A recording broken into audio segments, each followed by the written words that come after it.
لیاقت علی خان کو وزارت خزانہ کا قلمدان سونپا گیا اور انہوں نے جو بجٹ بنایا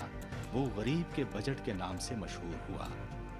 نئے آئین کی تیاری عبوری حکومت کا سب سے اہم کام تھا، جو دونوں بڑی جماعتوں کے باہمی اختلافات کے باعث آگے نہ بڑھ سکا۔ چونکہ ایک تو کیبنٹ مشن پلان نے ایک موقع دیا تھا کہ جو اختلافات ہیں ان کو ختم کر کے ایک یونائٹڈ ہندوستان جو ہے وہ رہے، تو وہاں پر یہ اختلافات ان کے بڑھ گئے اور وہ کیبنٹ مشن پلان جو ہے وہ ناکام رہا، اور عبوری حکومت کے اندر بھی کوششیں ناکام رہیں۔ لہٰذا اب یہ کہنا کہ اگر بنا لیتے تو ہو سکتا ہے، یعنی اس کے امکانات ضرور ہیں، خاص طور سے جناح صاحب کی خواہش ضرور تھی کہ اختلافات کم سے کم ہو جائیں اور کوئی ایسی جگہ مل جائے کہ جس کے اندر مسلمانوں کے حقوق کا تحفظ ہو سکے، تو اس لیے ہو سکتا ہے کہ پھر صورتحال مختلف ہو جاتی۔ اس صورتحال کے پیش نظر برطانیہ کے وزیر اعظم ایٹلی نے فروری 1947 میں اعلان کیا کہ برطانیہ ہر صورت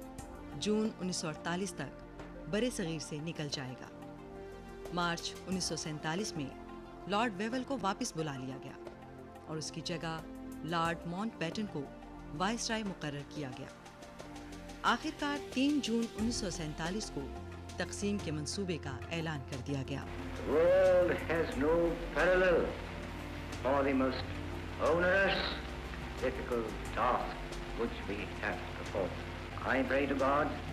that this critical moment He may guide us and enable us to discharge our responsibility in a wise and a statesmanlike manner. طے پایا گیا کہ برصغیر کو 2 الگ الگ مملکتوں میں تقسیم کر دیا جائے۔ پنجاب اور بنگال کو 2 حصوں میں بانٹ دیا جائے گا، جبکہ شمال مغربی سرحدی صوبے اور سلہٹ میں ریفرنڈم کرایا جائے گا تاکہ معلوم ہو سکے کہ وہاں کے باشندے کس ملک میں شمولیت چاہتے ہیں۔ ریفرنڈم کے نتائج کے مطابق صوبہ سرحد اور سلہٹ کے عوام نے پاکستان میں شمولیت کے لیے ووٹ دیا۔ 18 جولائی 1947 کو برطانوی پارلیمنٹ نے اس منصوبے کی بنیاد پر